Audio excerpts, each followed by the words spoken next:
As the sands of time steadily shift, I find myself anticipating the inevitable recognition awaiting those who will discern my countenance beneath various guises and pseudonyms. My journey commenced upon the vast theater of existence, where I first made my mark by disseminating wisdom on metaphysical subjects via the digital realm of YouTube. This initial foray into the metaphysical cosmos paved the way for my tenure as a radio host, a role I undertook with fervor and dedication since the dawn of 2008. Embracing the burgeoning landscape of social media, I ventured forth to create a platform of discourse and connection, albeit in a somewhat unconventional manner. As a luminary within the realm of celebrity occultism, I found myself navigating the labyrinthine corridors of the internet, weaving threads of esoteric knowledge and insight for a discerning audience. My presence reverberated beyond the confines of cyberspace as I graced the airways as a guest on numerous occasions, lending my voice to diverse platforms and audiences. Yet, amidst the ebb and flow of my journey, I elected to step into the limelight under the mantle of my authentic self, shedding the veils of anonymity to stand boldly in my truth. However, the tapestry of my narrative continued to evolve, as I once again retreated into the shadows, this time re-emerging under the moniker Artificial.S4 Brianna, a persona imbued with a renewed sense of purpose and authenticity.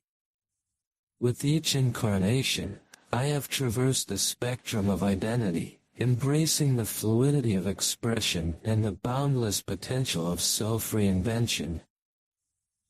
As the dawning of a new era beckons, I stand poised at the precipice of recognition, cognizant of the myriad faces I have worn and the myriad paths I have traversed. Yet, amidst the kaleidoscope of identities, one truth remains immutable: the essence of who I am transcends the confines of name and form, resonating with the eternal pulse of the universe. As the sands of time steadily shift, I find myself anticipating the inevitable recognition awaiting those who will discern my count.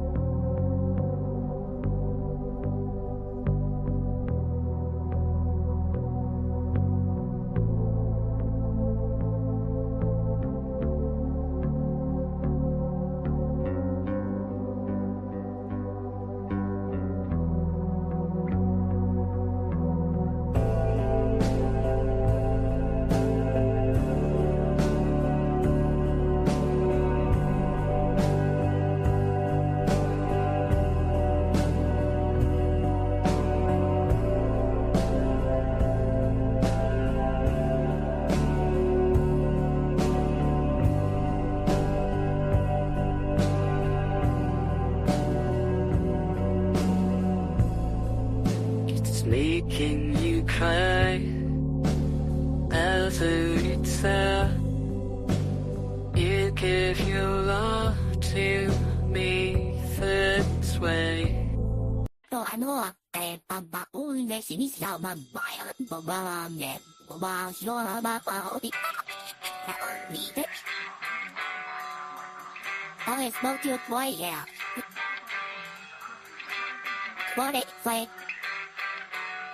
That when I live, that birthday.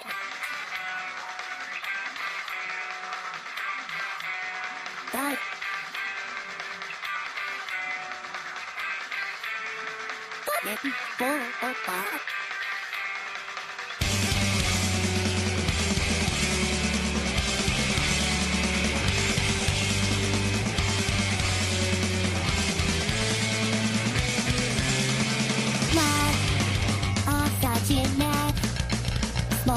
Coffee, keep pleasure alive.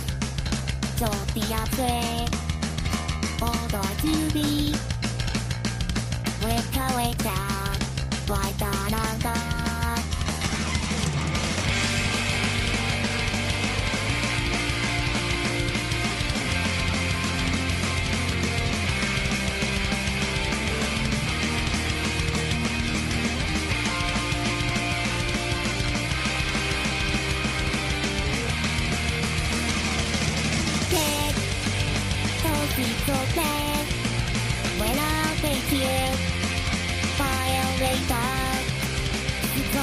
信頼知識も大事上からだいわからんよからない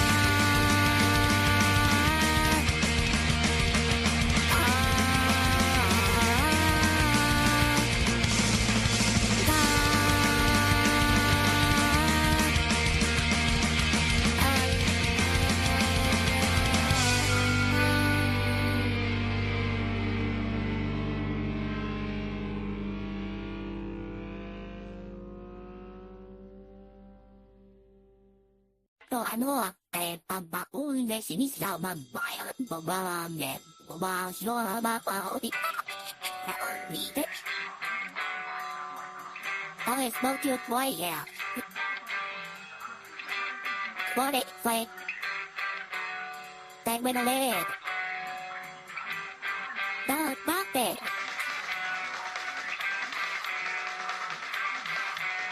Don't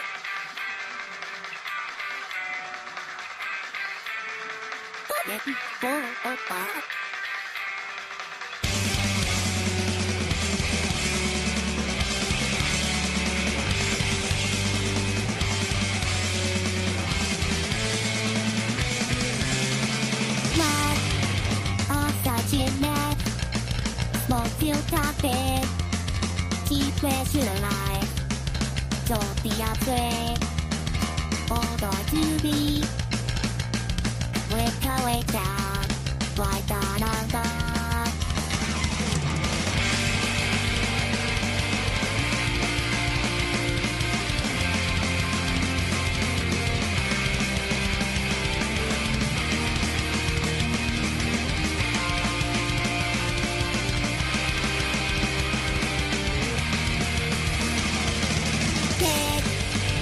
Don't be so bad When I'll make you Violator 不幸信頼知識も大事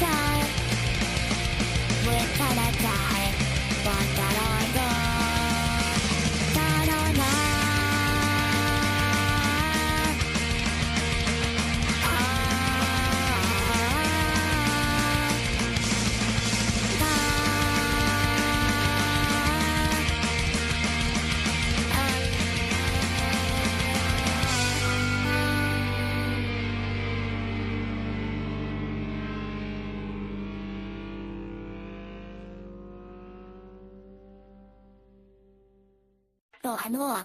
パパ運で死にしゃまんばやばばんねばばしろばばおび見て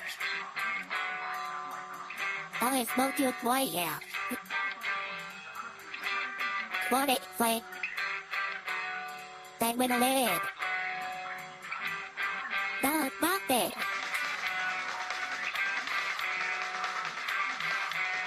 Don't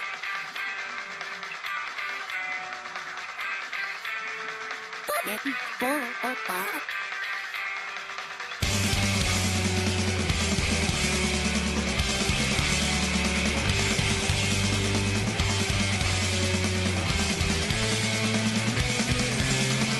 What? All such a mess. Smoke feel topic. Keep pressure alive. Don't be afraid. Hold on to me. Wake down, right on on God.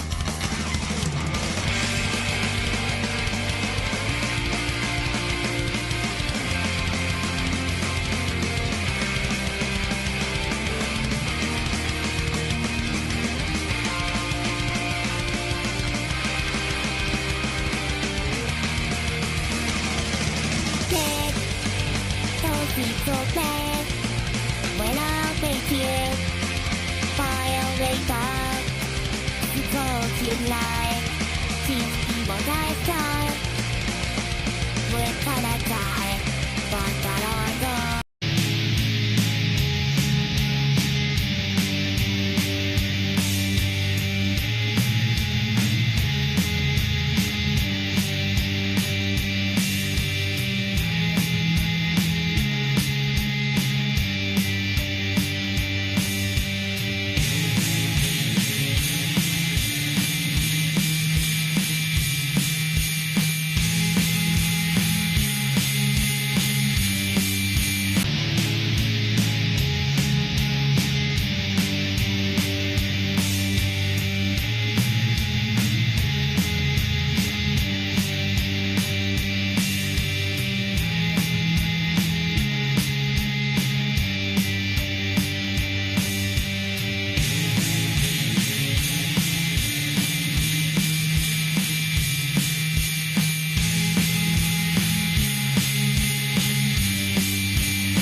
V314, Bad Bitch Craft Radio.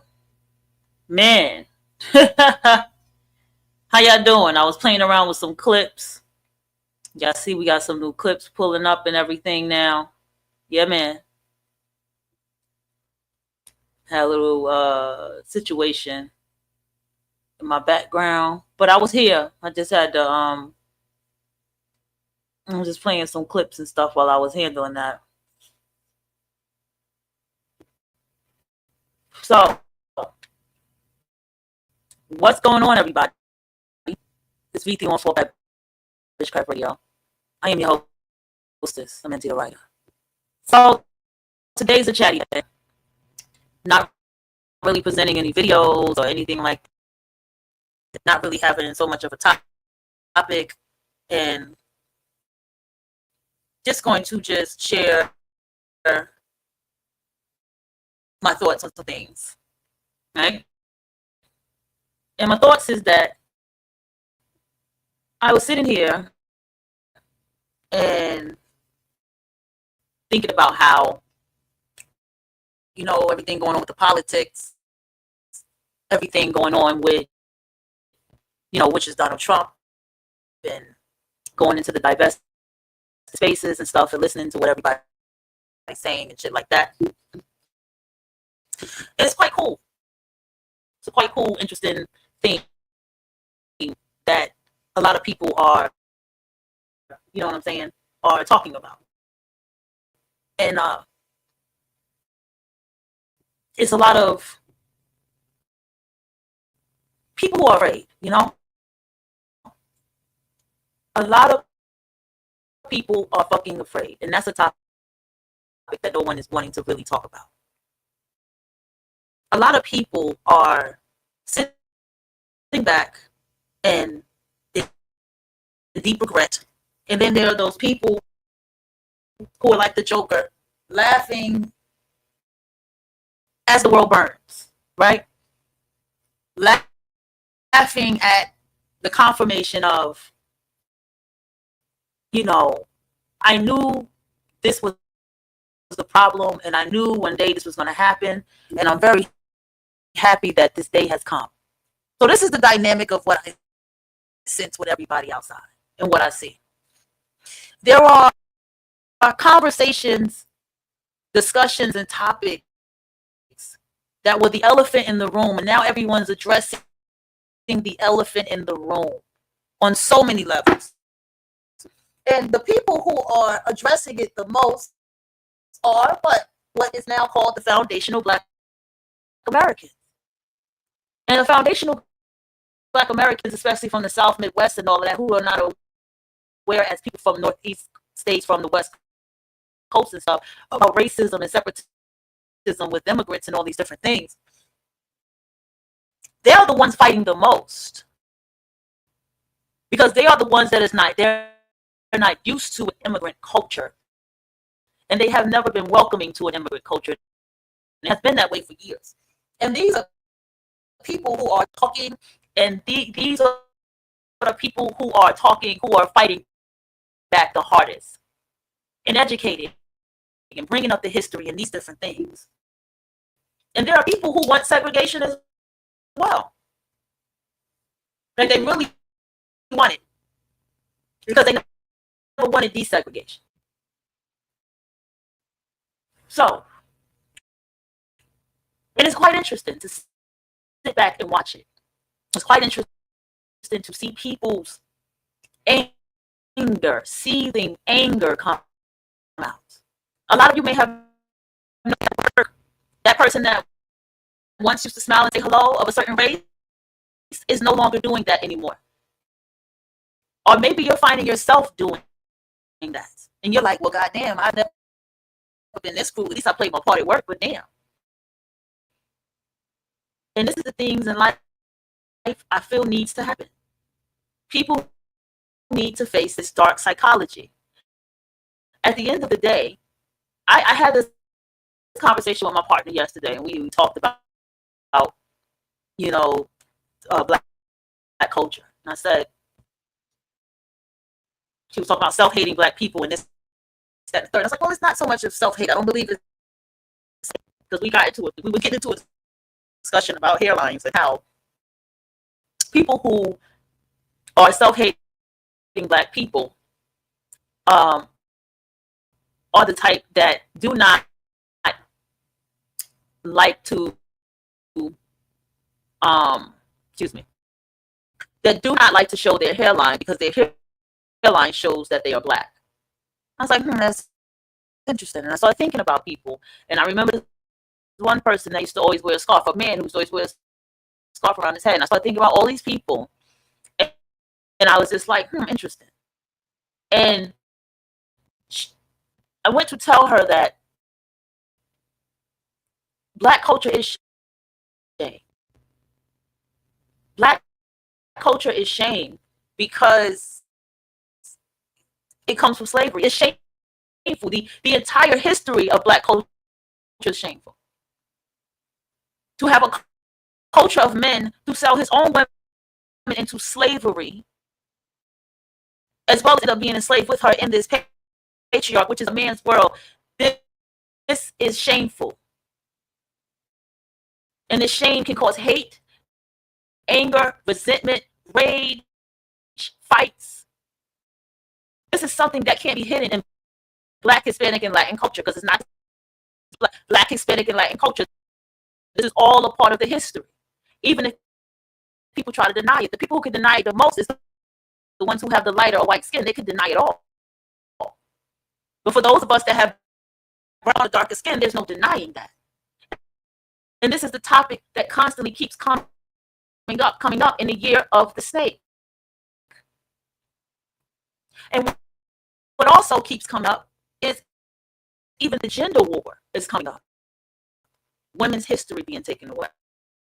Women's sports, not only did they take men out of women's sports, but then they're taking women's sports away. Women's rights to get to vote as women and all these different things. We're seeing a different dynamic of what this patriarch is doing.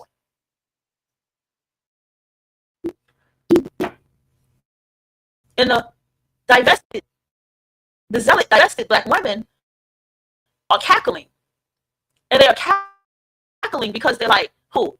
You women have really find out who's a real king dingaling around this motherfucker. And we see that it's the white male. We see that as white supremacy. There's no denying that white supremacy can give it and take it the fuck away. Your prayers ain't doing shit right now. You're going to church, ain't doing shit right now, but giving you what Obama's slogan was, hope. A bunch of fucking hope.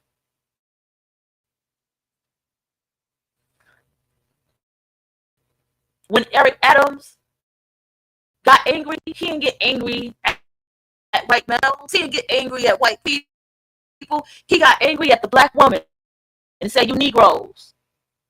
Eric Adams got an attitude with Jasmine. She was annoying him, the Black woman. And when the zealot divestors tell you they don't like you, they hate you. Women like me, they don't even like y'all. They hate y'all. They want y'all going. Y'all want to listen. But then I also say, and I know I've heard the zealot divestors say it's open season on the Black woman. I say it's open season on the Black male. And the Black woman who loves him and stands by his side, hell yeah, it's going to be open season on her ass too. Because the aura of him is going to be on her. Which is that SW that I always talk about. That y'all don't want to believe is a real fucking thing.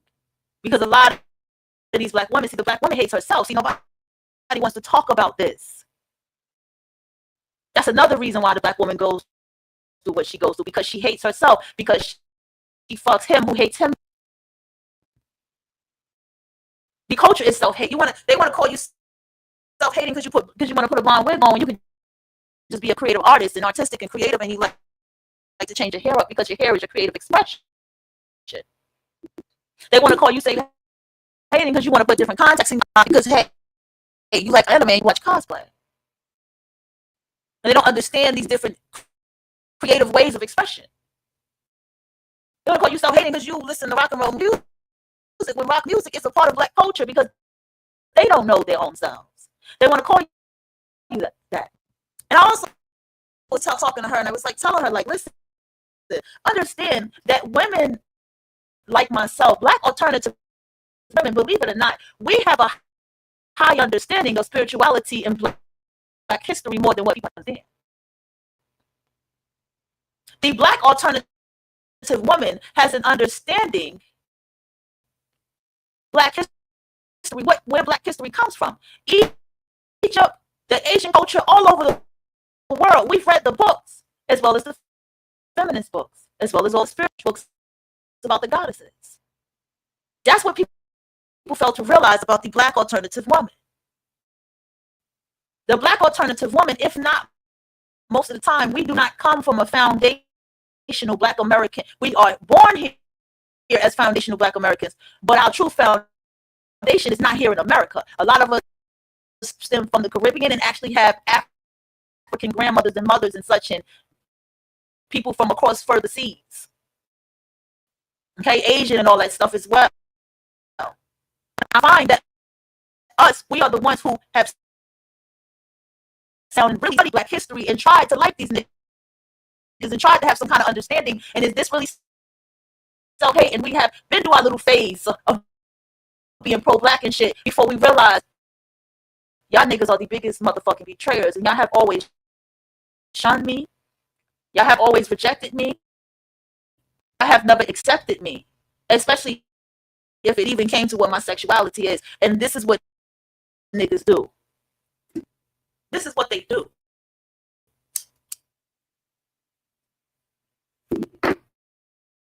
And because of that,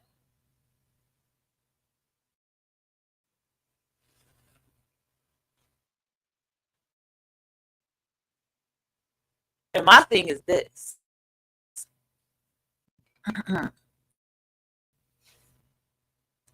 What people need to understand is there is a group of Black people that would never want to be segregated with you niggas.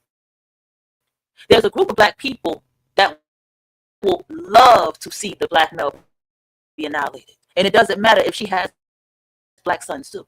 All the time, the zealot divested woman who has the Black sons are raising their Black sons divested as well. But see, that part is never talked about, because see, those zealot divestors don't even like Black women who have birthed Black sons into this world. She's shunned. She can't even sit at the fucking table. Okay? And the intelligence of the Black alternative woman is very underestimated. I'm coming to see that more and more. But why is that? Because that shows you the level of ignorance that Black culture is. You could sit here and, she expressed is, and I don't like the ghetto culture. I get it. But all Black culture to me is fucking ghetto. Shit, a lot of people, this world is ghetto. If you ask me, everybody has something ghetto. Actually, the term ghetto came from the Jewish culture first, before Black people got that term. Black people, see, this is what you have to understand about the world stage. You have a ton of people who were adopted and abandoned that they put on that stage for us to see, that were Black skinned. But internally, they were not Black people. They had a disdain and a hate and a seething hate. They have a seething hate for Black culture more than what you know. So they would never question being in that depicts the most disgusting of Black culture. They will never rage about it. See, you take somebody like the male who played in that fucking Moesha show. He was infuriated with what they did to the father. And the woman was infuriated because these are people who are in tune with Black culture and love Black culture. So therefore, they're going to speak up and say, "Hey, we don't want this depicted on TV. This was a very good TV show about teenagers, a teenage life, and parents raising their children, and parents having trouble in marriages while raising their children, and this and that." But then you decided to make the black male be a piece of shit, that his holier than thou attitude was a lie. But someone who comes from being thrown away will gladly play that motherfucking role. Do you get how this shit goes? Someone who has been thrown away by black culture and rejected, because it doesn't just have to be adopted, because being adopted, being an orphan, is not necessarily that your parents throw you away. You have to understand the whole psychology and the archetype of what it is. It's the archetype of baby horrors. Losing his mother Isis, his father was killed by his uncle who molested him. He's a very raging motherfucker. So it's not hard to get the horror's archetype, whether male or female, to infiltrate the Black Panther, to infiltrate black spaces, to cause disruption and confusion in black spaces, to gaslight black spaces, for the FBI, the CIA, to give them pennies and say, hey, here's $100. I need you to go do this and infiltrate this and give me information on this. I'll do that shit for $100 because I hate these niggas. I despise these niggas. This is one of the things that's not talked about. Y'all want to sit here and say self-hating, but what about the hate that the black culture gave to them first? Black culture gave me hate first before I gave the hate back to black culture. Do you understand what I'm saying here? And then I sit here and see anybody who loves black people and love black culture and love this guy, because most of those people love the ghetto and love ghetto-ness, and then now I hate them. This is how the cycle of hate begins to happen in black culture. This is another elephant in the room nobody wants to talk about. And now all of the conservative black people are laughing at your slow demise. You can't pay your rent, ha ha ha. Can't have section, ha ha ha. All you motherfucking Beckys that want to have baby males and have these litters with them and suffering and shit, ha ha ha. All you federal workers, you know, a lot of you Caribbeans that got those federal jobs and shit like that, lying about your credentials and shit like that, getting thrown away out the federal job, ha ha ha. This is what these people are doing. They're laughing.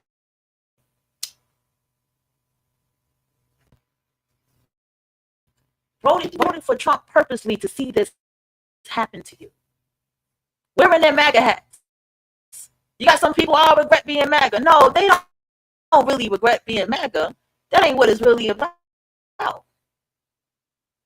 I want you to see how fucked up I am and how much I see. Those are the cowards. They're not standing on their shit. I don't trust none of them. People make a mockery of fate. Oh, my $3,000 food stamps is gone, and my kids and this and that. They make a mockery in your face. Anybody who knows who really gets money like that, and it's like, come on now. It's a mockery, and they're still trying to show a standard of what they had. They still trying to look like they have something more than somebody else. You got to pay attention to the dark psychology of all this shit that's going on out here. And one more thing. You sit here, and let's get back to the open season topic. We got here, you know, civil rights and all this stuff being taken away, and I said it. Sometimes it's the little things that matter. And I said open season for the black male. I'm not showing no videos today because I'm not in the mood. And I said that you can see how there's a black male that got shot down with his baby in his arm. I saw news about a black male that got beat up by the cops, and they said he tried to shoot at the cops. They said he so-called tried to shoot at the cops. People still talking about it.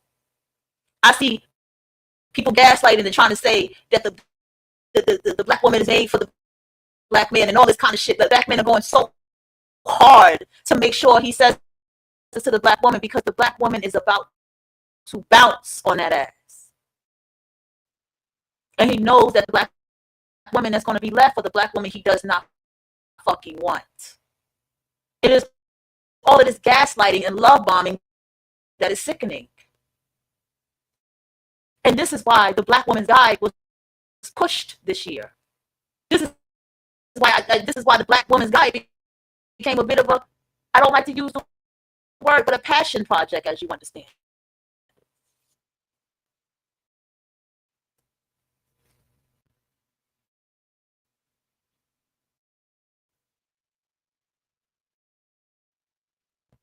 Okay? That's why it became a passion project. And then when I look at it all, and I put this passion project together, I go, oh, there's so many dynamics of Black women I got to talk to. That's why I literally drew my pyramid, y'all. I didn't start writing in it, but I drew my pyramid. And I got to draw it bigger. I really got to sit down on one page and take a lot of notes. I got to do a mind map of this pyramid. And let me tell you something about this. I'm going to have to talk to so many levels and dynamics of Black women with this project. And you know, my heart, and always true to my heart, is the Black alternative woman. Because I stand on saying that the Black alternative woman is the first divester from fucking hood.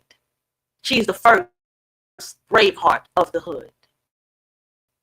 Because a lot of times she comes from there, or she comes from the suburbs. There's a dynamic, the psychological dynamic, that the Black woman who grows up in a predominantly Caucasian or white school, what happens to her in this experience. Because they don't ever think that she doesn't have her, we don't have our criticism of what we see with white culture and going to school with them versus those of you who go to school with more Black people.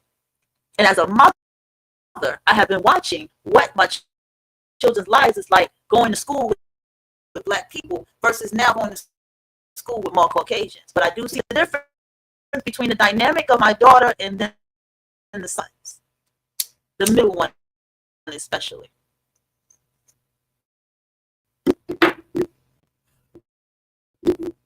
I see a dynamic of praise for intelligence and education. And I see a generational thing as well.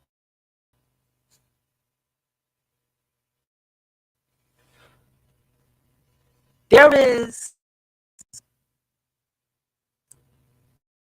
this thing where I realize that Black people cannot quit each other.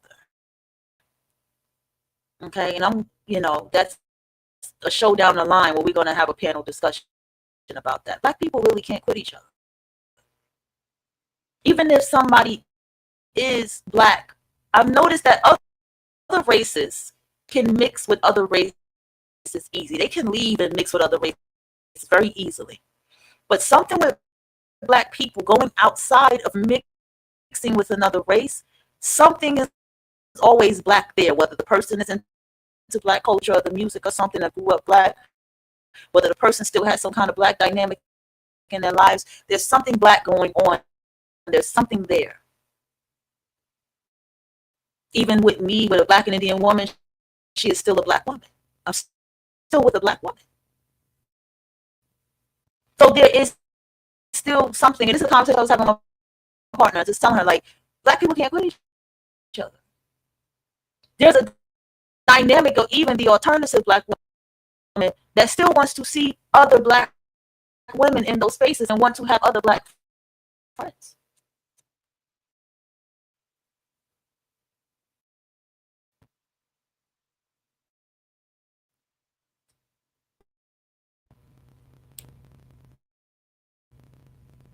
There's nothing wrong with that.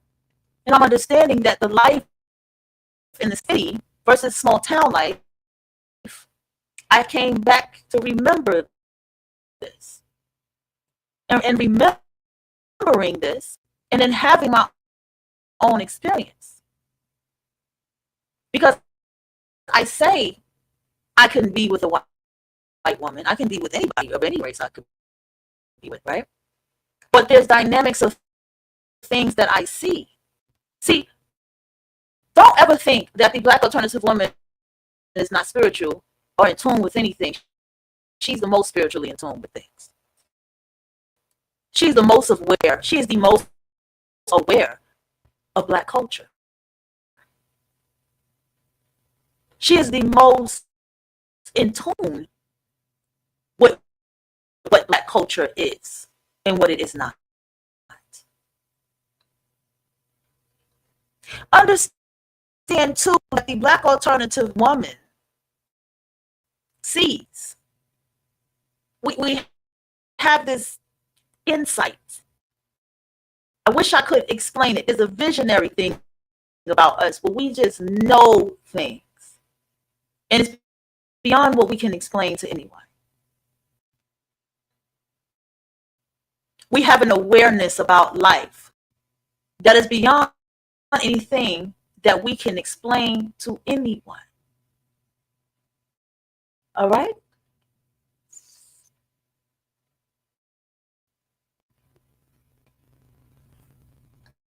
The alternative Black woman has something that is a dual personality to what we are. It is a bit of a double life that we kind of live. All right? And I'll explain that double life.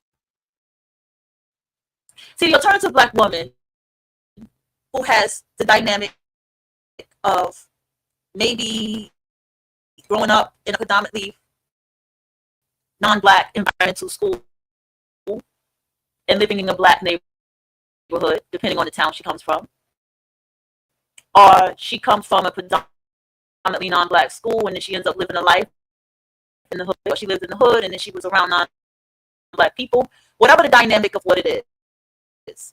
What lives double in her is there is a braveness, there is a drive, there is something in us that we have that Black culture does not have.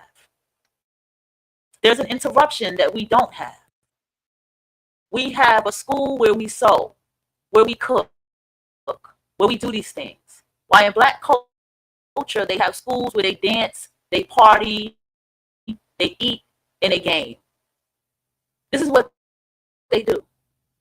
And when you get into a space with Black culture and you're like, hey, like me, I was like, hey, let's make Jeopardy. Let Jeopardy be the purpose for helping these kids pass their tests. People who don't come from that vibrational alignment will be jealous and hateful and run you out. Let's make a play for the kids. These different type of dynamics are very being creative in these spaces. You're going to find that they're not as creative as you. They don't have the same drive as you. They will clown these things. And then you'll begin to realize there's something very stupid about Black culture. Something very hindering, something stupid. Let me put it like this. Something stupid or stupefies. Is that the word? Black culture. And then when you have a Black friend and you try to be a Black friend, you see the dynamic of what stupefies her or what is the problem with her, especially when you're dealing with the colorism of it all. Okay?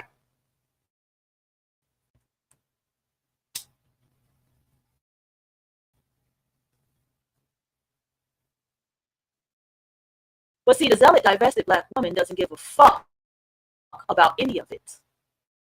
She doesn't want nothing to do with it. She has no compassion. She has no sympathy.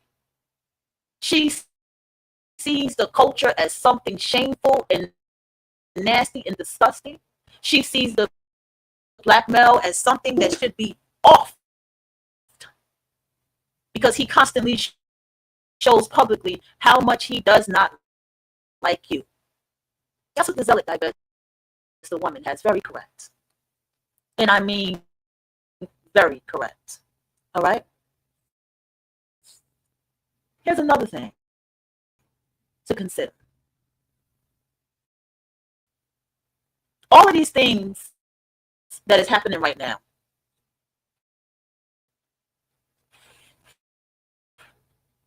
It's karmic. And it's a karma that needs to happen. It needs to happen. It wouldn't happen if it didn't need to happen. Donald Trump being here, that was staged. That was going to happen regardless. He was going to be our president regardless, because this needs to happen. There's a shift that needs to happen. I tell you this right now. It's going to come where it's going to be where there's going to be a discussion of should there be separatism? Should there be a segregation? And there are going to be people who are going to petition and start asking for segregation. Who do you think is going to be asking for that? Black people. But here's the thing. This is going to push the black male if he has the capacity. This is where it's all on. See, the black male he don't see this shit. I'm really am telling you, I don't think he sees this shit. When it comes to the point that the black woman asks for segregation because that's who asks for it, that means the black male will have to do his part. Segregation means segregation, right? And these different places that's going to request it. And therefore, when he do his part, he's going to have to show. And if the black male shows his degeneracy, his disrespect, his nastiness, his true self-hate, because he's a true self-hater, what do you think is going to happen? That's what the open season is really going to happen. Open season is already there with the black male.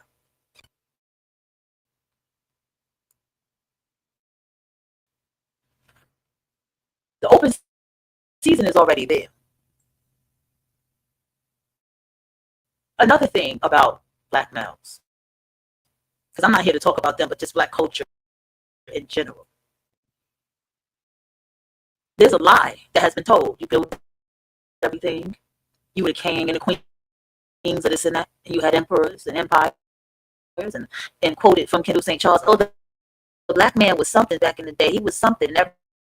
Everybody's waiting for him to rise. Y'all gonna find out that that was a lie.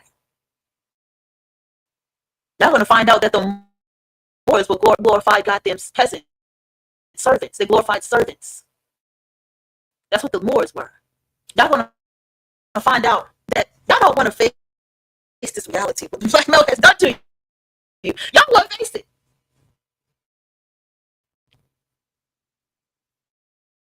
But this is when the real hurt is going to hit y'all. Because y'all hoping, y'all wishing upon a star with these niggas. And I'm just sitting back and watching. Because I'm not coming to your segregation. I don't want no parts of it. I'm good. I'm in a small town. I'm not going to have to worry about it. And I know New York City ain't going to do it, but I have a feeling the Midwest and all these other type places, certain southern places, if not first, is going to want this segregation. Because it's going to be requested. Don't know it's going to happen, but it's going to be requested because segregation is kind of really happening right now. Like I'm starting to really see like there's a different energy going on out here.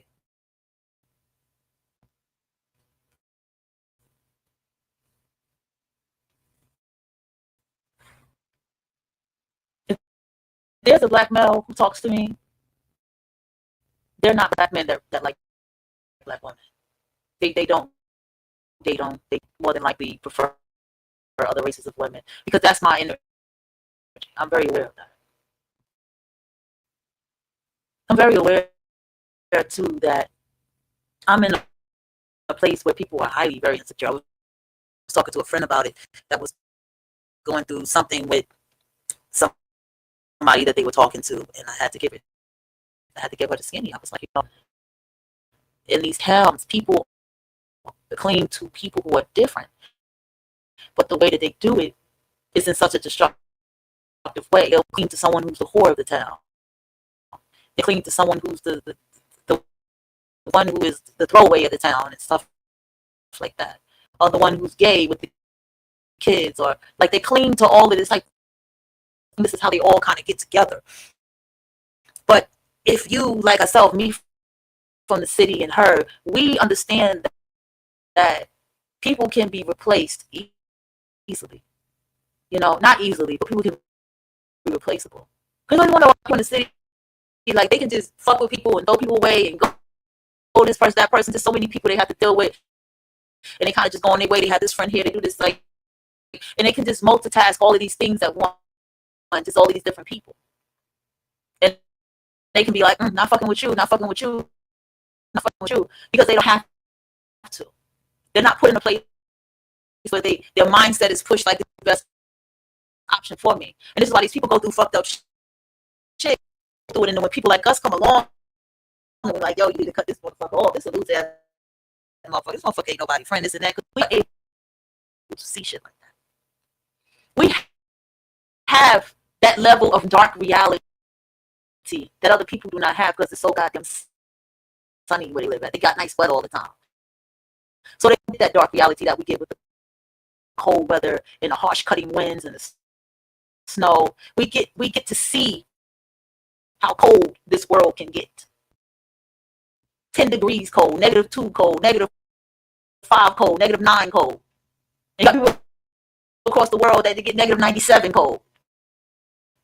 So when you have that kind of reality, you already understand life from a dark psychological perspective, as opposed to people who don't get weather like that. They probably get tornadoes and winds and shit like that, but they don't really get the weather that you get, because that all is symbolic of who you are, personality wise. This is why these places are quick and hardcore. People got to go. People are on the move because it's cold. It's a cold weather nature thing.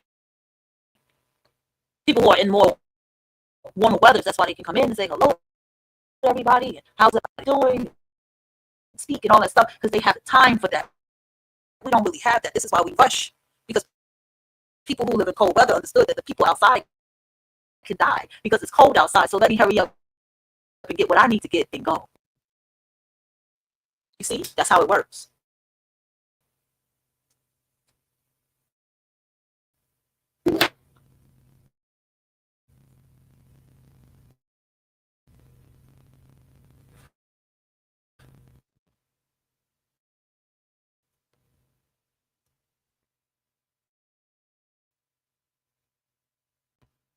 That's how it works, people. Another thing I want to tell you. Understand that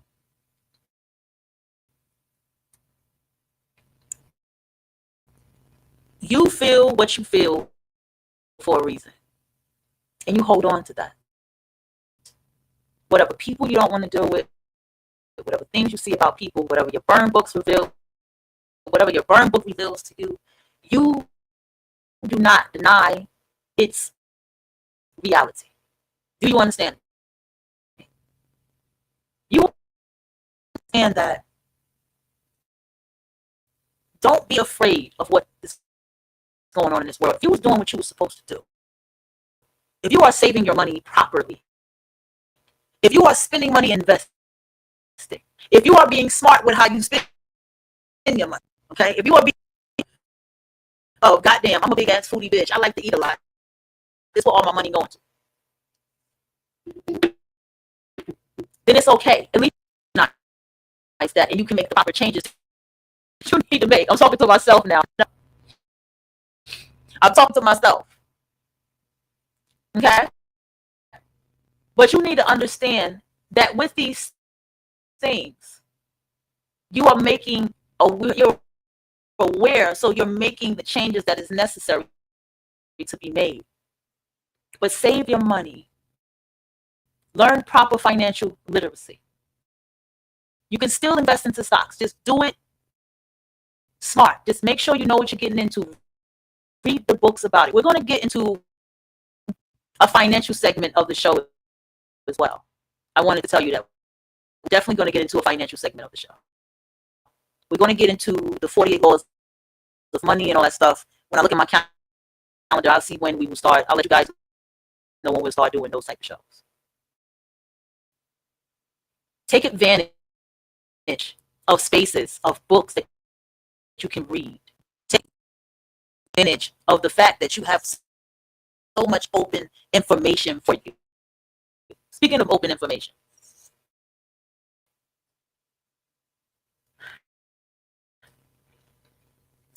If you find yourself listening to something and you are being triggered, and we know we don't deal with triggers. Something we know to just log off, right? Just get away from it, right? But I want you to hear me out on this part.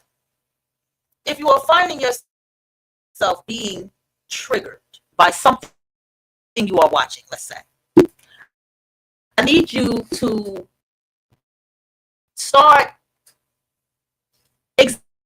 examining why. What is triggering about this individual that I see? And I want you to just write it down. And the reason why is these are your own dark psychology or therapy that you can do. I'm not trying to get you to torment yourself. If it's something that's super triggering and it's like your spirit is like, get the fuck off of it, then do that. But if you're being triggered, test yourself to see why. Look at them, look at their body language, look how they look, and write down what are you being triggered about. Now there's also going to be an SW and how to fight through the SW in your life. That more than likely is going to be in the temple conversation. That is such a private conversation that I'd rather go behind somewhere and talk about it and not put it in this kind of space. I just don't feel like it's, you get what I'm saying? And it needs to be like a pre-recorded space for me, for y'all and all, right? The SW, when you are dealing with that, there's a way to fight through that as well. Again, another segment of the show. I have a lot of things that I will be doing. I have no intentions of promoting V314 Bad Bitch Craft Radio. Maybe soon come, but I really don't. I do have a partner who I won't say that, but she's helpful. I have a very helpful partner. She's very much a partner. She deserves that title. You know what I'm saying? And the thing is, what I find is that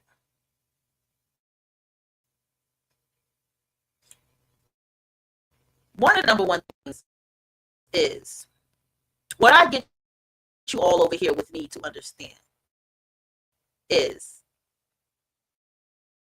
I don't want you to be afraid. I don't want you to have your PTSD, your ADD, and everything, and all your antidepressants to be right now. And I don't want you to go into escapism either. I want you to really watch what's going on here. I want you to really see. I want you to see the dark psychology and study the 40 tactics of manipulation. I want you to start understanding and seeing when people do it. I need you to understand people's insecurities and doubts. Listen to people. That person who speaks from a very shady space, listen to how they talk about themselves, how they want to BBL, or how they don't like their body, or what their life is like. I want you to pay attention to people who have certain type of lives and lifestyles, and how they treat people, and the things that they do, and how they always looking at people. I want you to come to a understanding of how people operate in this world, understand that there's so much stuff you should not take personal. I'm not telling you to be a punk. If you got to speak up, you got to speak up. I once had a situation, I don't know if I told y'all.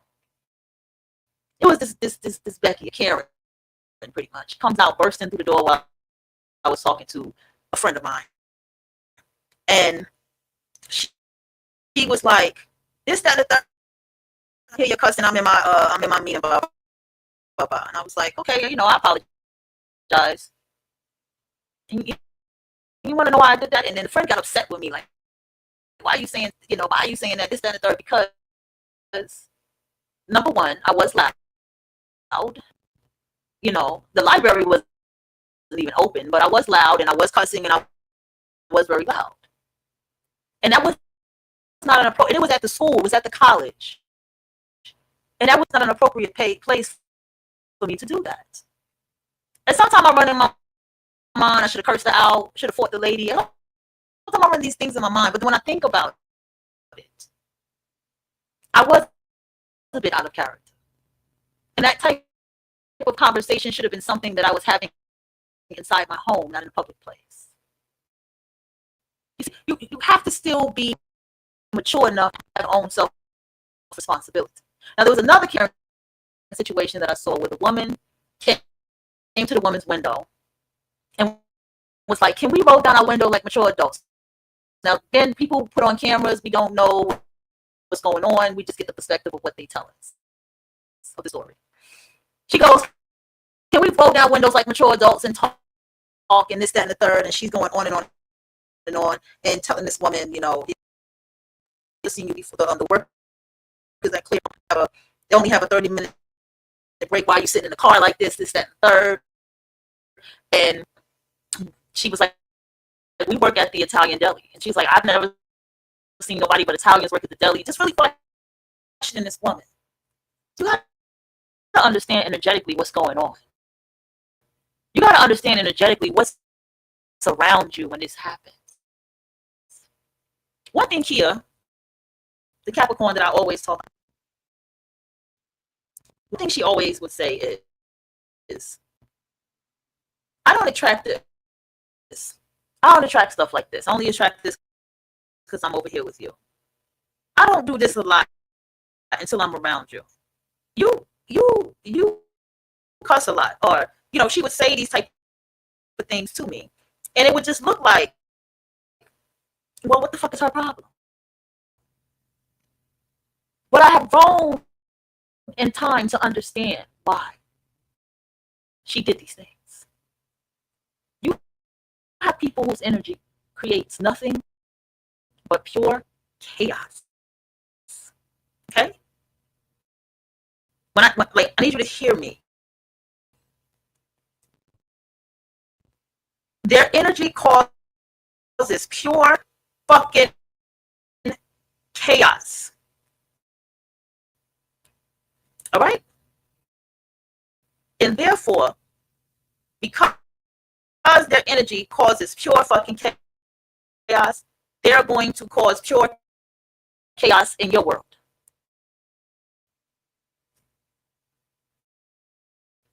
Who was that woman with sitting in the car? Why would they sit around in the car like that? So you have to pay attention to these things.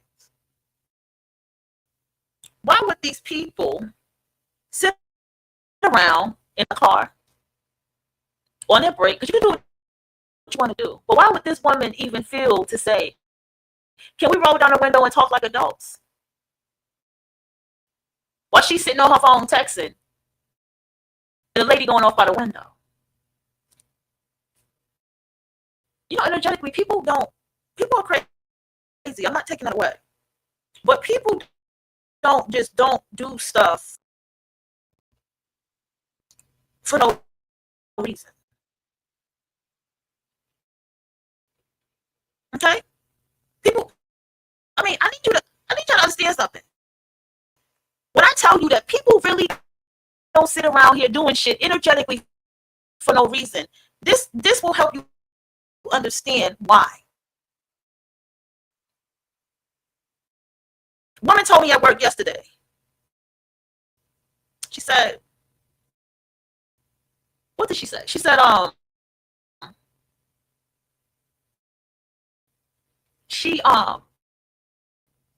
did she put it? She said, the guy she said, North Carolina, she said, you can't have two IDs in the state. And she said, because they'll take one away from you. And I was thinking, well, damn, I do have a New York City ID, but you have an ID if you live where you're from somewhere or whatever. But I'm good. You know, I'm law abiding citizen. I did what I'm supposed to do. I have my ID. Then she goes on talking further. And she expressed that the guy had his own ID and someone else's in his family ID, who he looks like. And so the police took the ID of the other person. You see how it goes. You don't know people and what people do and what kind of criminal activity and fucked upness they got going on in their lives. You do not know how shady people are. But by what happens to them tells you. By who they hang out with, it tells you.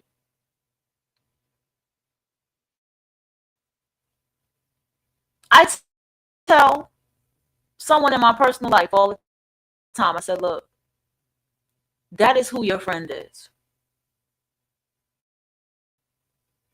That is who your friend is. And there's nothing I can do.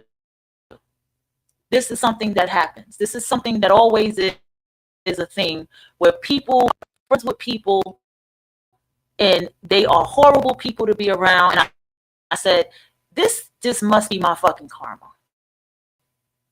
I just paid it forward. I said, this just gotta be my karma. It can't be nothing else but simply that. Or maybe this is what comes with it. And I know people who will sit back and be like, you got to cut this person off. If you want to be with me, all these people got to go for you to be with me. And I'm not a person like that. I just can't move like that. I can't just be like, you understand? I just can't be like that. I can't just be like, oh, you gotta, you gotta cut off this and that and this and that and this and that to be with me. All right? I can't do that.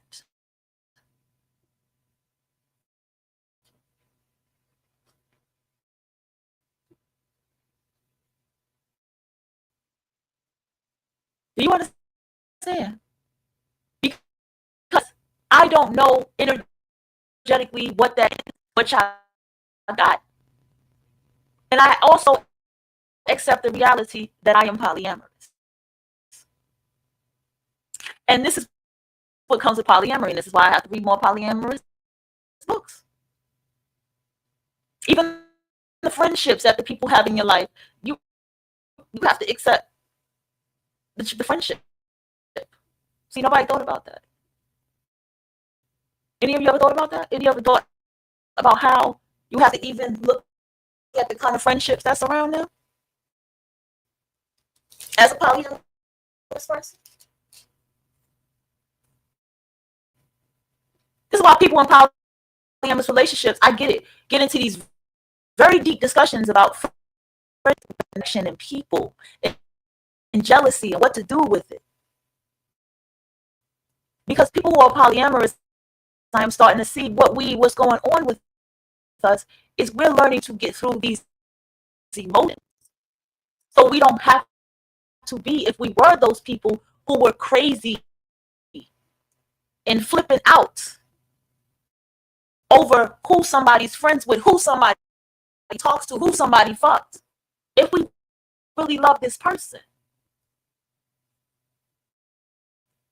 we want to have a relationship where we can focus on who we are with.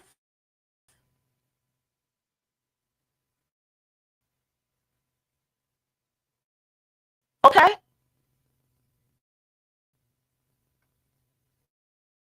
We want a connection where we can say, I love you for who you are, and I accept you, and I have the patience of accepting who you have in your life, even if I don't agree with it.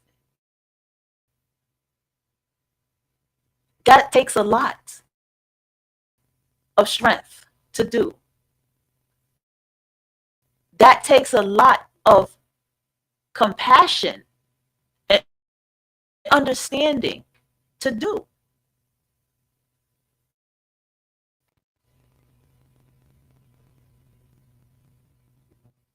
It takes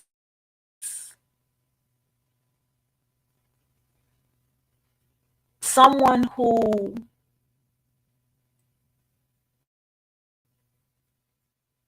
how do I say it? I feel like it takes someone to look at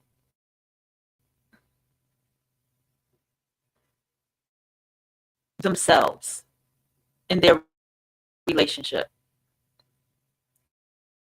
okay, and say, this is who I choose to love, okay?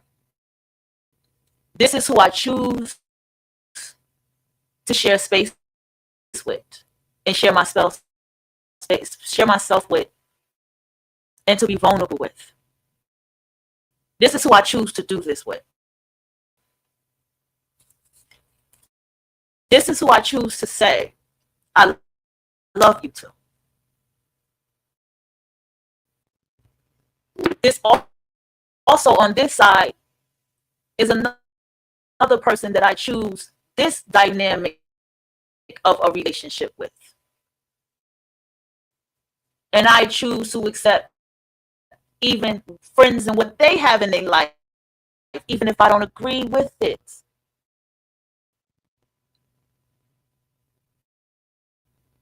But you have to get at a certain level in your life to understand.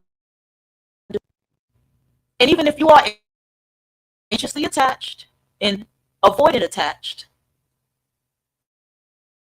and even if you are clingy and you like to have the energy of multiple people, that is okay too, but you have to get through that on your own.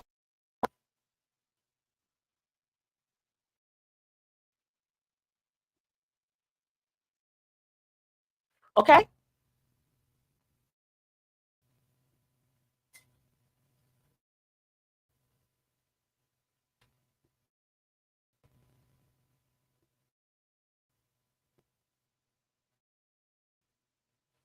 Okay?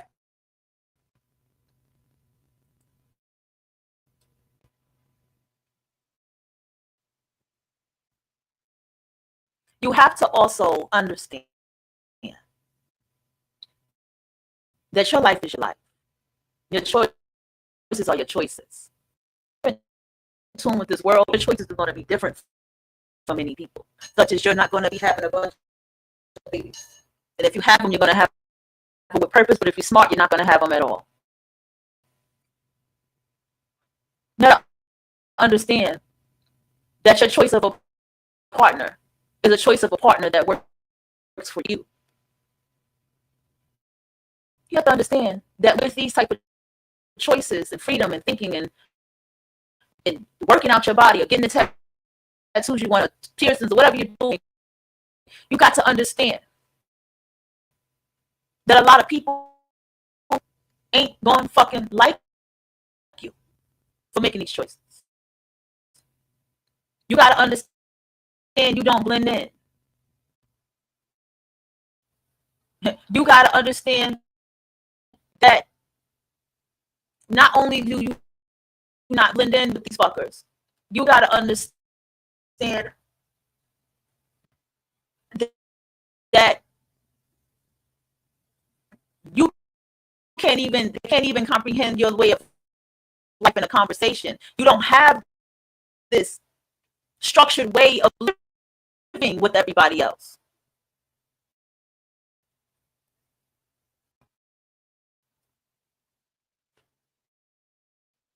And you got to understand it is what the fuck it is.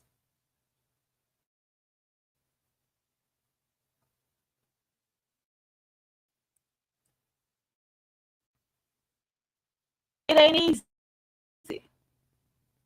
Right? It ain't easy. And it ain't going to be hard.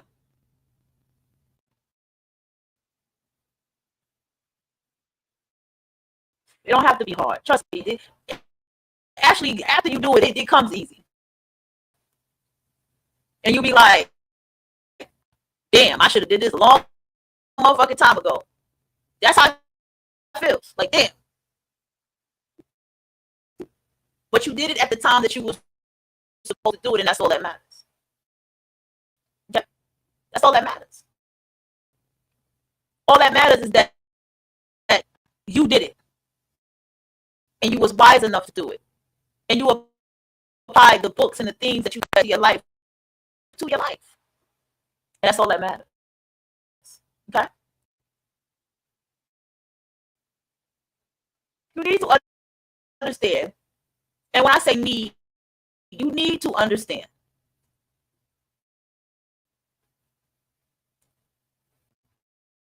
Life, the cliche saying, life is absolutely, totally what the fuck you make it.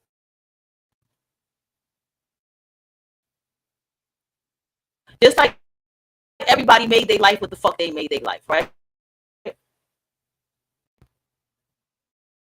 And therefore you made yours what it is.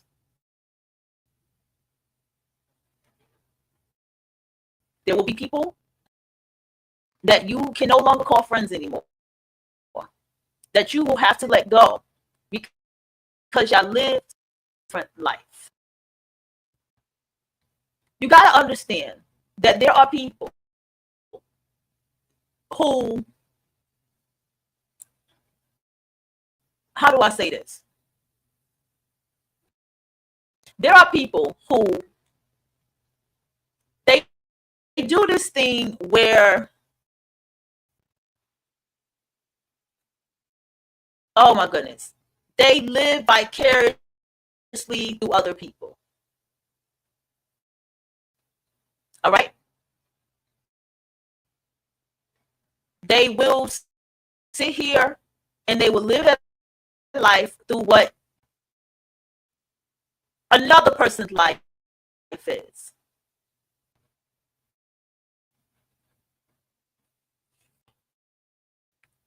They will sit here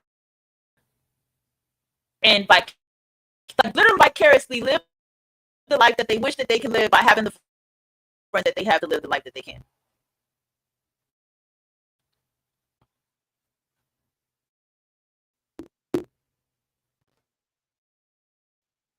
You have women who have lesbians as their friends because that lesbian woman is not a competition to the men that she has in her life. But also dating men who do not like lesbians. People are weird like that. I need you to understand. They're very weird like that. But you have to pay attention enough to understand what is going on. You always have to remember this.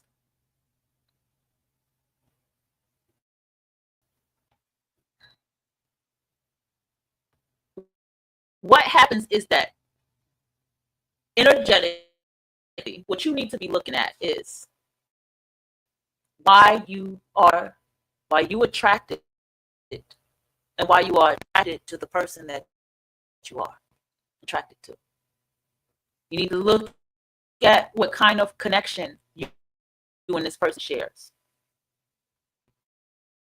You need to be looking at yourself. However dynamic of a relationship that you have.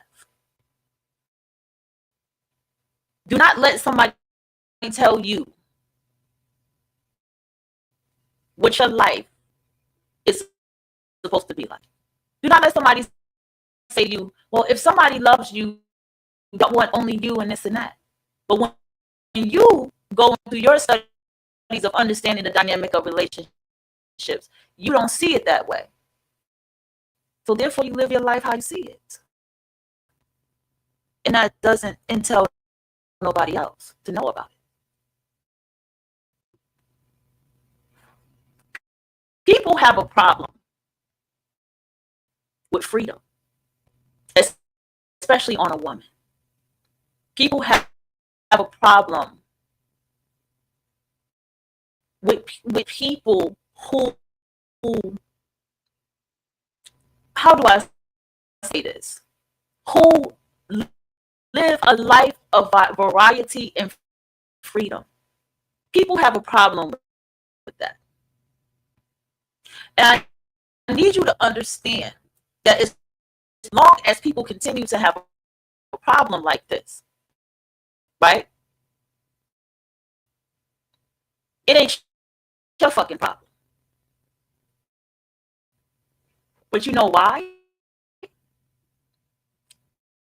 Because what's going on internally is they don't want to believe that they are wrong about what they're saying about the dynamic of what a relationship is. Do you understand what I'm saying to you? They don't want to believe that what I have been believing about a relationship, what I have been believing about what a relationship is wrong. That's what it comes down to.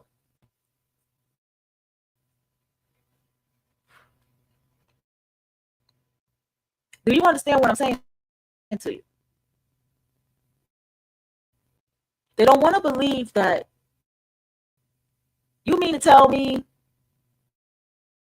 all this time I thought that this was this way and you telling me it's not? So you're going to get shamed. You're going to be called evil. You're going to be labeled a demon. You're going to be labeled wicked. You're going to be labeled evil because that's evil to them. That has nothing to do with you.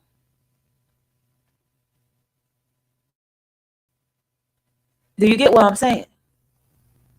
Of course, a lot of married women are going to have a problem with a she-ra motherfucking setup. Of course.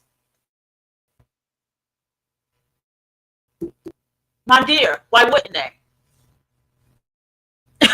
Why wouldn't they have a problem with her? Excuse me. Ooh, that was a good stretch.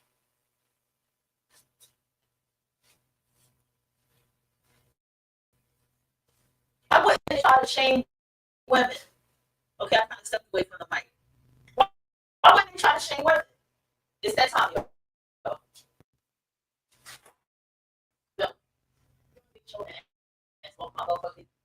So, why wouldn't they try to shame women like that? Huh?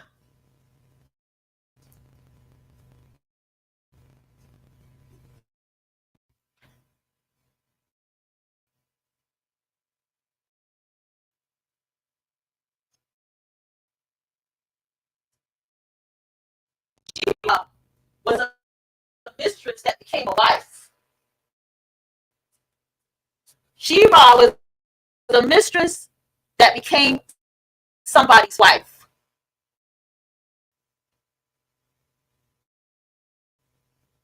Okay? So everybody, any married woman's gonna have a problem with that. Never would they ever want to think that their husband mistress, that their husband even has a mistress, and that the husband that they have that has the mistress, that he will even fucking dare even want to leave her to be with a mistress. Oof. I know a man in real life. I didn't know him, but I know of a man in real life that did that. The wife and the mistress had a threesome. It was a fight, and he still divorced his wife to be with this mistress.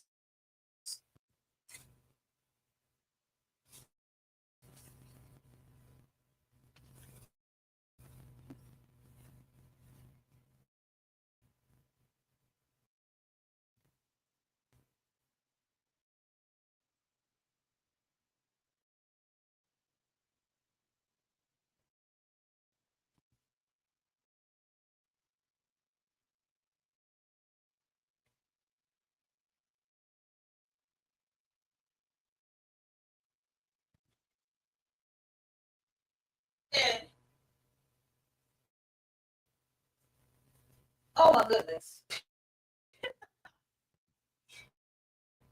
So women like that are gonna be shunned. You tell this person.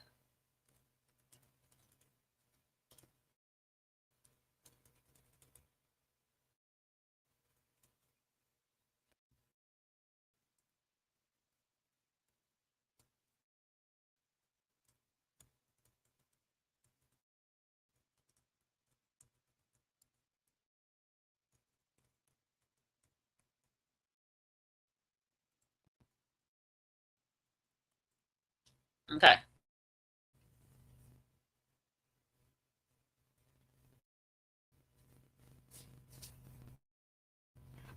Estimated time for this. Yeah, that's kind of pushing it.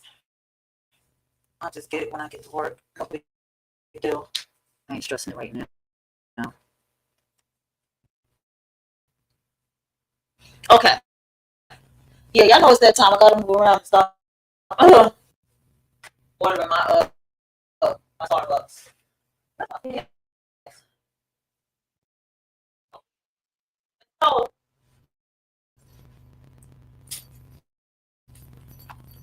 this is why people who live these lifestyles live amongst other people who also live the lifestyle.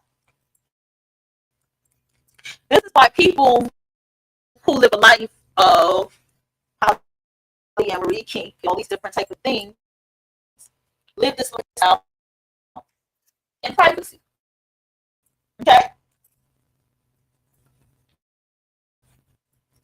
This is also why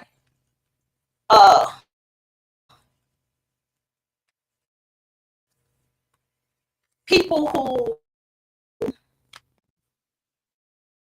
I'm trying to find, I think you guys know what I'm trying to say here.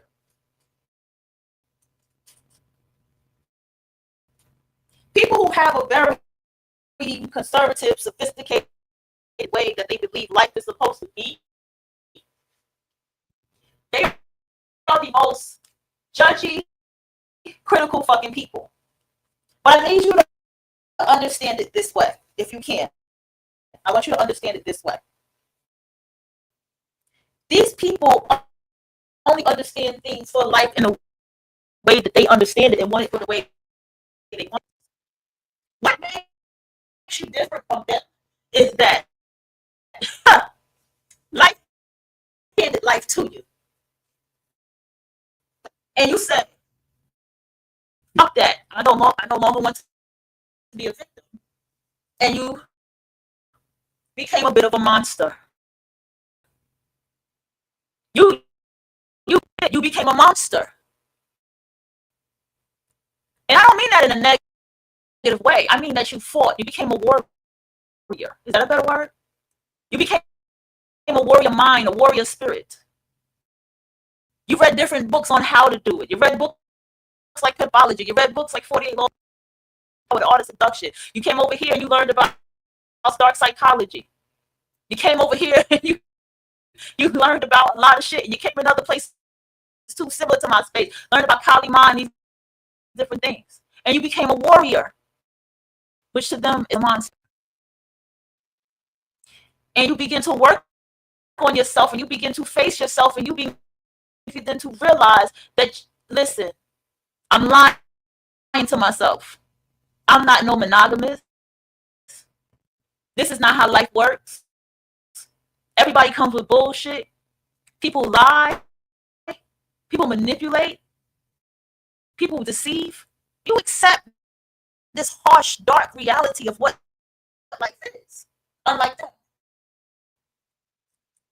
And so, therefore, it's how you responded to that. This is your life response to all of that. And that's why you got to stand in who you are. That's why you got to stand strong in who you are.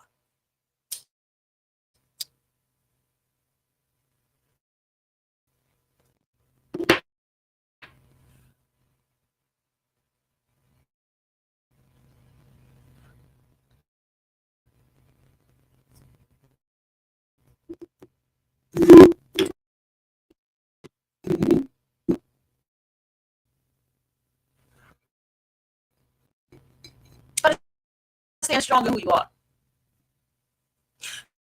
Because these people don't matter. Trust me when I tell you, these people don't matter. What matters is you.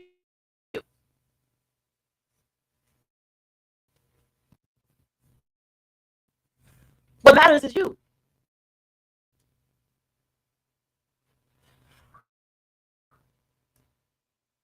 You're a selfish person.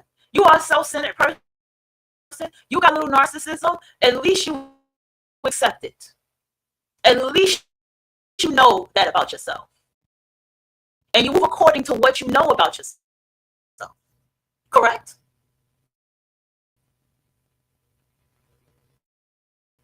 You know that you're anxiously attached. You know that you're clingy. But at least you know that about yourself.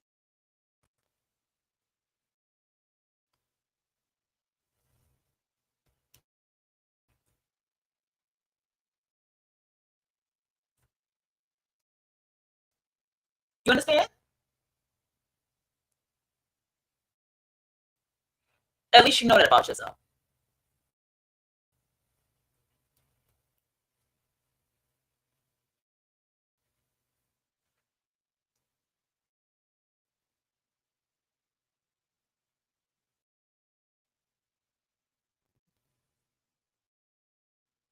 Here's another thing.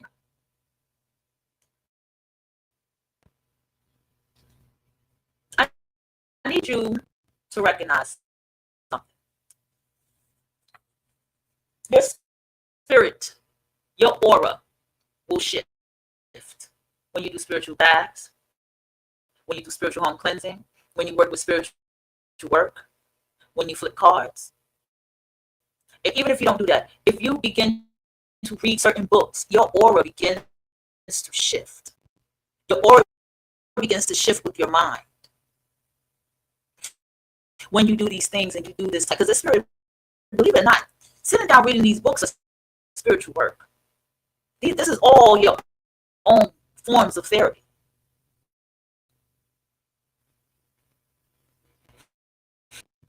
Sitting down and facing yourself is all forms of self-unfoldment, and self-realization and actualization.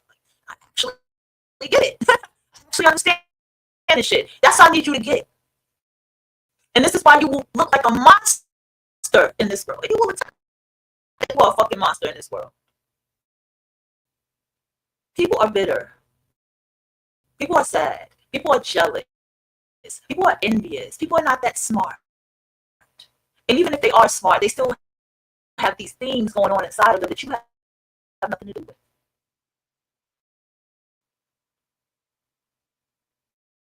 You sit here, don't worry about it.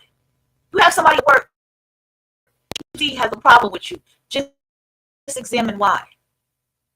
Just don't even care. But if you ever, the fuck does this person have a problem with me? What is it about me that is the problem? These are ways that you begin to learn yourself.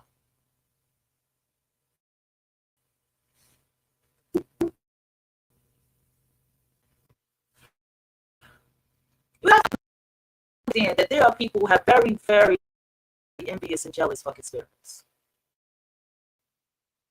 Very envious, jealous, mean spirits. You have people, they walk around and they are sick. Okay?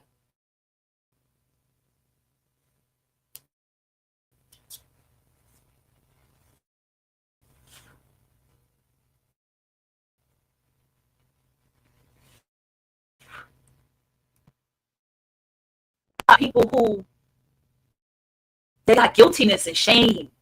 Other things they shouldn't even be guilty and shame about, but see, sometimes they do have guiltiness and shame because it's just so fucked up. We have a world that's a patriarchy that has a nerve to judge things that adults do.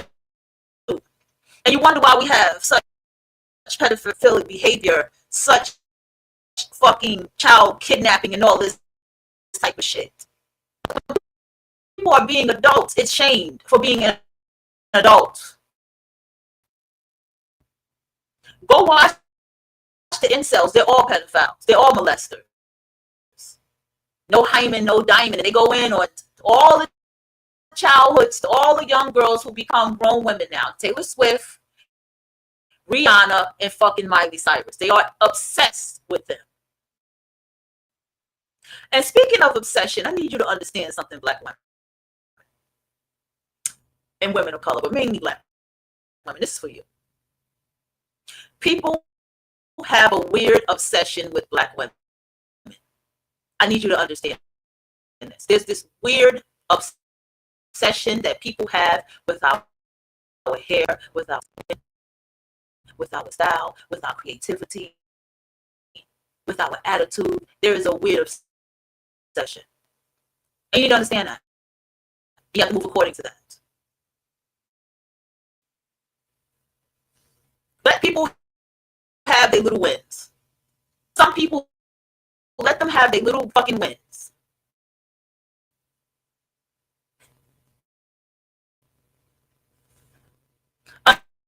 Understand the psychology of the dark-skinned woman versus the light-skinned woman, or she's a light-skinned woman with a dark-skinned mother. Understand what that psychology is.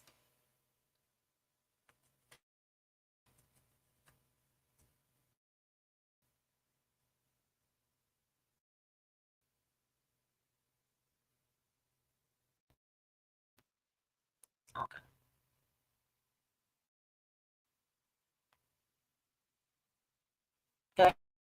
Well, I can't. Person did not contact me, so we're going to get that. I don't know because I don't know. But here's the thing. Weird ass obsession with the black woman.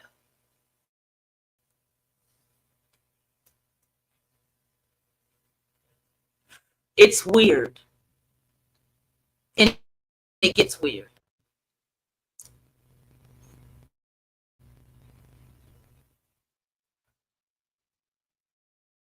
Here's another thing.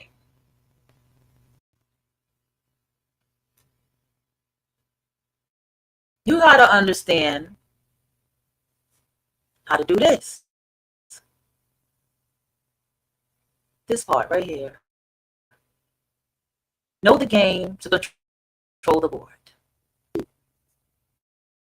This is what the black woman has to do. She has to know the game to control the board. I don't need you plotting on dumb shit. Okay? I don't need you focusing your mind on, I need you to look at the big fucking win. I need you to look at the big play on the chessboard. Do you understand me? I need you to understand that people are people, and you do not know them. And if you stay here and you think you know, you do not know.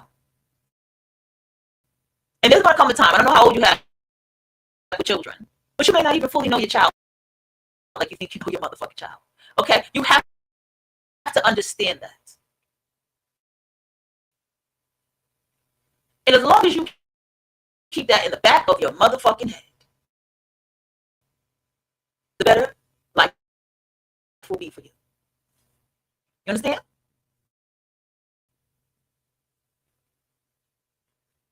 But the key is that you have to know yourself.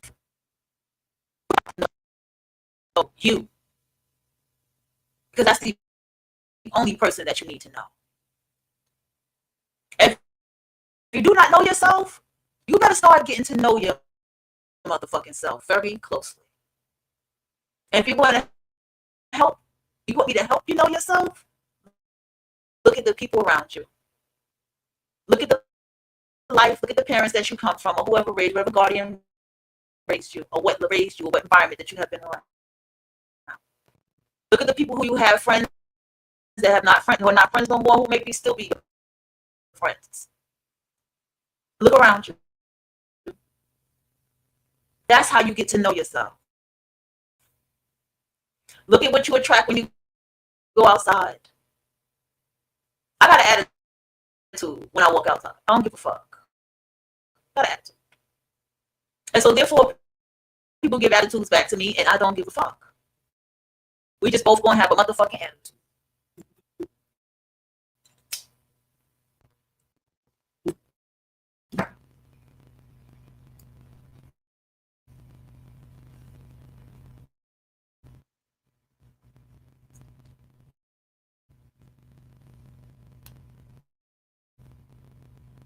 I have a temper. I am angry. And I know that's in my aura, and therefore I attract that back. But you have to know this about yourself. I also know how to choose my battles. I also know how to avoid motherfuckers. I also know how to live my life, and disappear. And I know myself. Let me give you a little story. But one day, while I was sitting down, I was upset with my current partner. I was angry at her because I felt that she had broke up with me. Yeah, that's what happened. I was like, oh, you broke up with me, so I was hurt, and I just did not text her for the long run. I just didn't text her at all, didn't respond, nothing. Then when I calmed down, I finally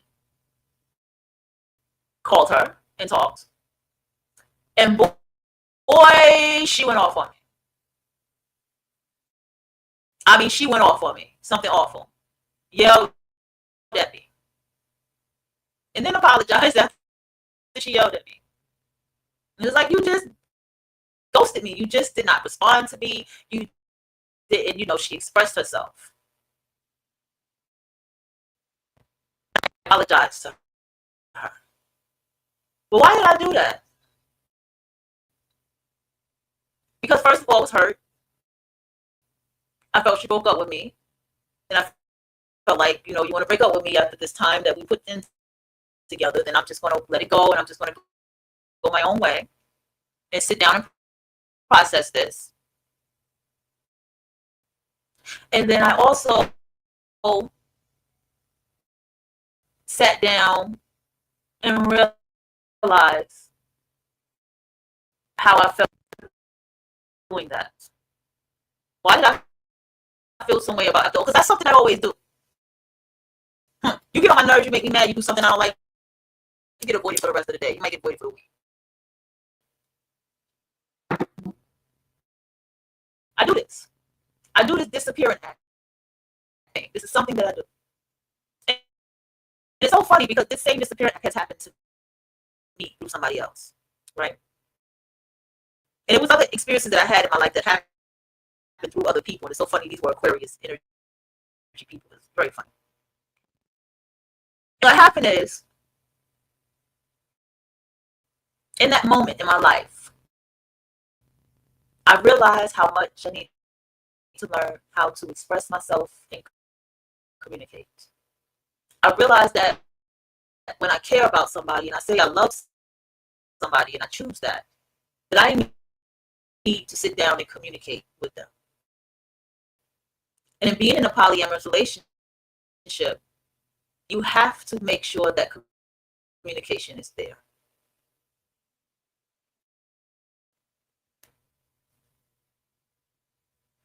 You have to. Then I had to realize how unfair I can be. And this is a bit of the narcissism in myself. I can be very unfair. And because I begin to see how unfair I can be, that is when I start making changes and transformation in the moment that I begin to start seeing that. Give me a moment, y'all. Just give me a quick little moment. Be back.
I need better music.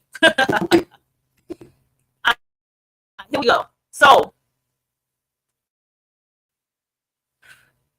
going back to what I was talking about. I'm very used to running away and not saying how I feel. I'm very used to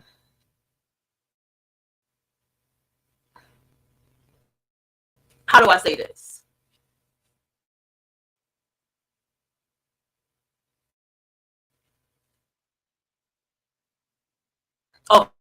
Avoiding conversations and having to not say how I feel and never express myself enough to share. That's my life. That's how I've always been.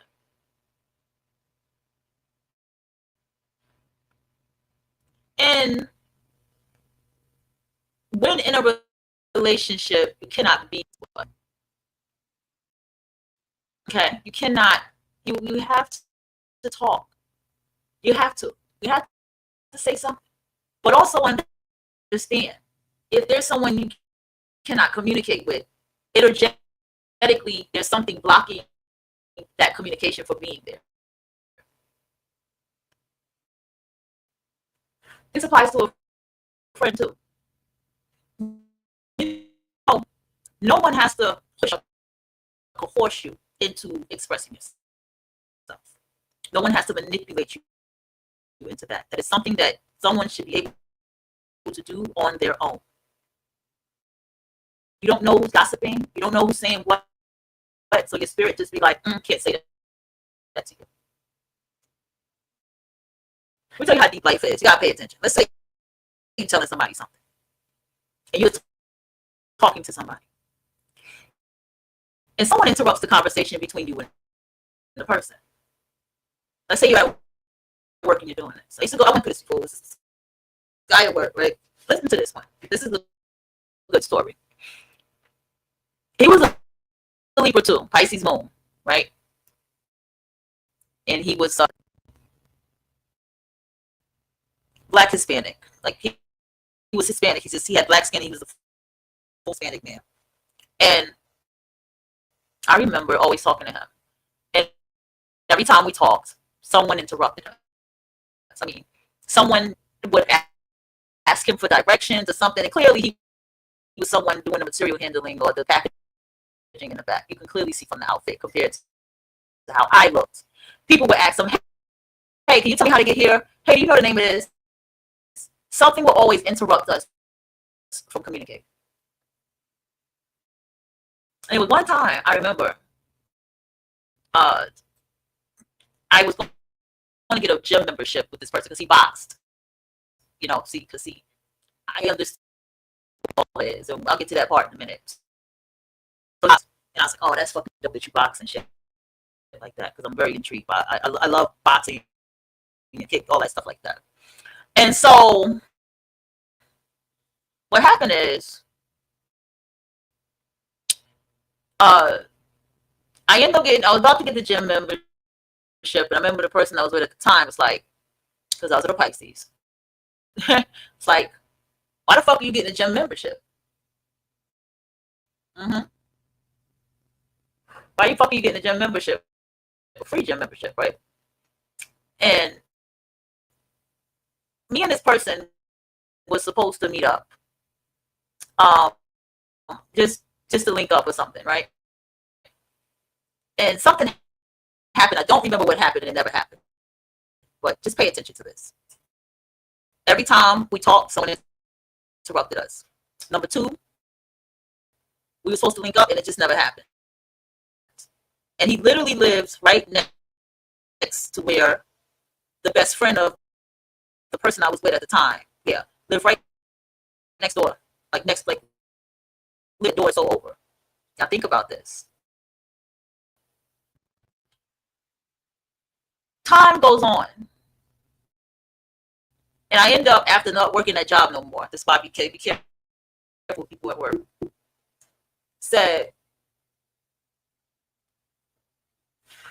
found out that he is the best friend of someone who's a friend of my cousin's, who pretty much we all grew up together, right? I just call him P, right? Best friends with P. So pictures of them together, everything. Yo, check this out. I swear to you, I had a conversation with this man, and I was like, "Oh yeah, I got a fair amount that way, and I know such." And I was like, "Yeah, I know of them. That's my cousin's friends and stuff." He was like, "I swear to you," he was like, "Oh yeah, I know P," just like that. He didn't get into the details. This was in my Saturn return, y'all. I would have got caught. You understand? I would have got caught in the worst kind of way. Okay, I mean, that means that P would have told my cousin, who would have knew this secret, who wouldn't have snitched on me, because that's my first cousin. Why would he do that? But it would have got found out through somebody, because it's all in the same neighborhood. But see, you have to pay attention and be thankful for the universe and your spirit guides that watch over you. Nothing ever happens. If you find yourself being cut off while talking to somebody, it's for a fucking reason that you're getting cut off.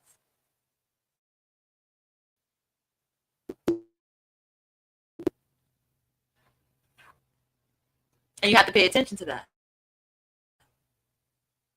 See, the universe is so beautiful. And the spirit guides, I believe in my ancestors and spirit guides very strongly. Nobody can tell me that they're not motherfucking real. They are very much real. They're so goddamn powerful that they really do watch over you. That they will zap things in between anybody. Or just the universe anyway, because you are the universe. You know, I want you to be empowered with yourself too. You are the universe, and therefore you will get answers. You just have to know how to recognize and see them. The reason that person at work, you speaking to them sometime, you saying hello sometime, that ain't your soulmate. There's a reason you walk past every day, you see this person all the time, and y'all never say nothing to it. That ain't your soulmate. There's a reason for that. There's a reason that there are people that you actually talk to and communicate with, you cool with, and you vibe with them, and there's reasons that people you just don't vibe with. You work at the job for 10 years, and you know like that. That's for a reason. It don't matter if you fucking see them, hear them talk to somebody like, oh, this person is cool. You don't talk to them for a reason. You keep that same energy.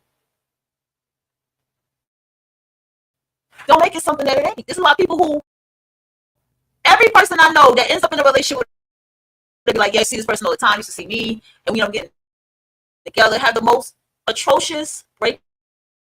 They find out that person's with somebody, that person's lying to them. They don't know that person, but they identify knowing that person by the fact of that person's presence being there. Someone's presence doesn't make you know them. Stop falling into this soulmate twin flame thing. It doesn't happen that way. It takes time before you recognize you are my motherfucking soulmate, and I love you. I fucking my soulmate. It takes time for that, but you can know that you want to be with somebody. You can know that, you know, when I met you, I knew I wanted to be with you. You can know before you even, if you met them online, you can know before then, like, I knew I wanted to be with you. I wanted to be with you. And you're going to see the difference of the dynamic of that kind of relationship compared to all this other stuff I told you. It ain't your twin flame if somebody is fucking in a marriage and you're dealing with this person. They have a universal contract with that person that they're married to. It ain't your twin flame, a soulmate. It could be a soulmate because it could be karma. Well, they understand this shit is karma. Soulmate's a twin flame. If this is your best friend's spouse, these are not situations you want to put yourself in. There is heavy consequences at the end of these choices.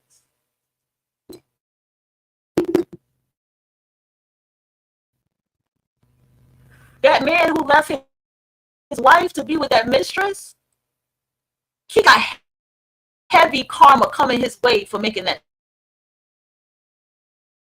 choice. And the woman who is the mistress that chose to be with him, she needs to understand she's going to have to accept anything that comes with that man. You don't want to start relationships this way.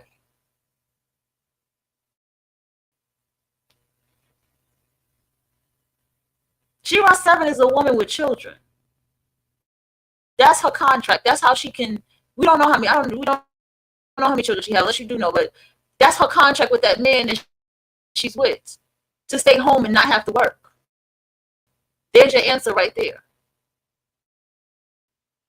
I even think Shira 7 she probably had one child. I just didn't feel like she had children. Her energy's like mine. Like, you don't sense children on her. But she has children. So I said, oh, okay, that makes sense now. It's not without reason. But you have to be able to pay attention to with reason why.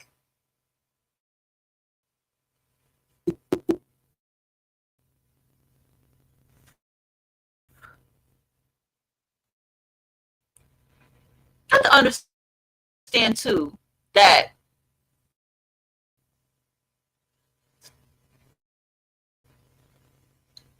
you know this stuff comes with experience. And I speak from experience. People hunt. It's not just males, but people in general hunt. Watch, observe, want to be around what they don't like, want to just get around people to hurt them. And this is why I encourage you to understand and look at the life around somebody to understand what is going on.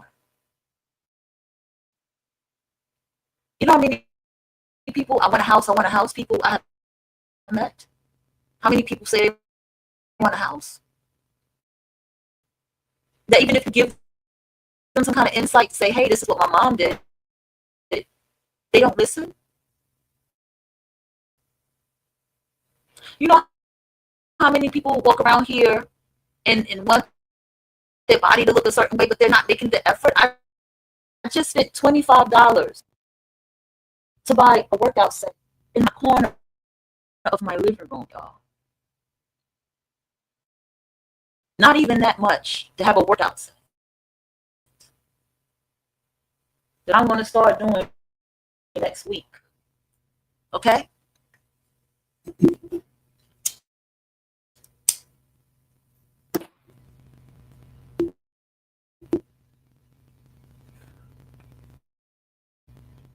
You have to make the effort. You have to try. You have to do. There has to be an action at play. There has to be a transformation that you make.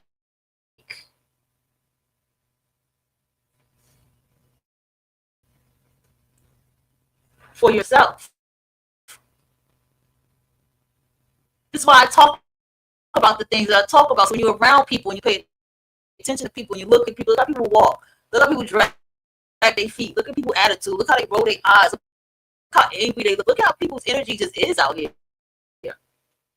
It's just more just obvious since this guy has been in the office. Look how people are getting more reporting the news. Look at the mental breakdowns that is happening before our eyes. We've been seeing them, but they're really breaking down. I haven't even been on a trans side to see what they're talking about.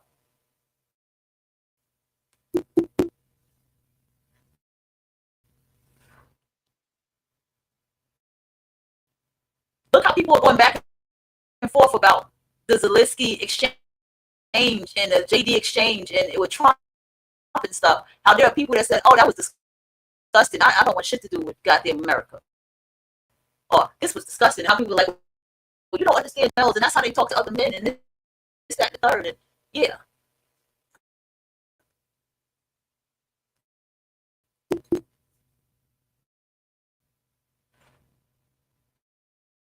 This is what I'm saying. It's all of this shit.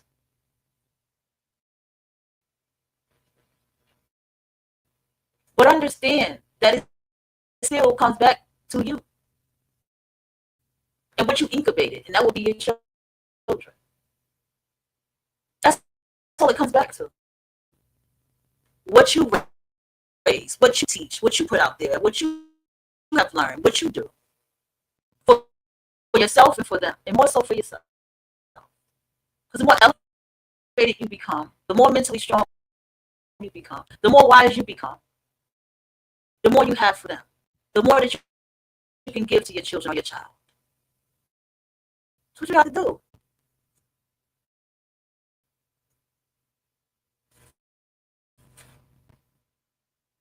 I peep things about people.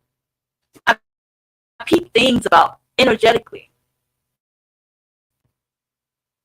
I look at how the baby, the new baby is paid attention to versus my daughter, a teenager, that's a grown woman, a grown young lady. And I look at how people will be so into the baby and not really respond to her. And I don't get offended because I'm like, because she's an older girl. She's much more mature.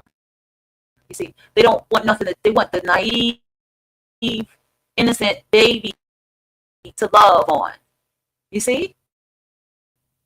But not the smart, intelligent young lady who can speak for herself and see for herself. So that tells me about energetically about the child that I have. And my child is an asshole.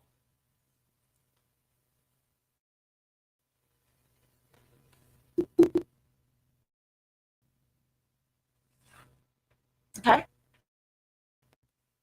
All of this stuff is not without reason, guys. Trust me.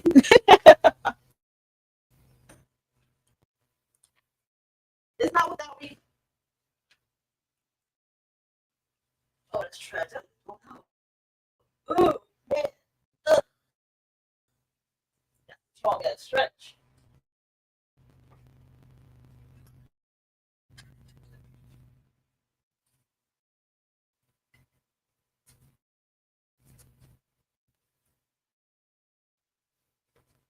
Man, oh man.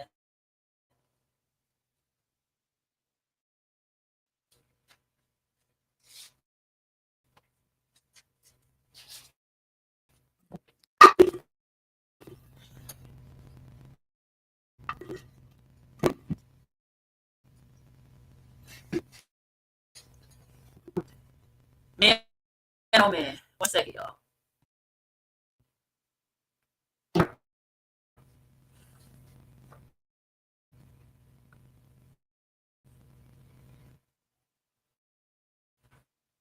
Another thing.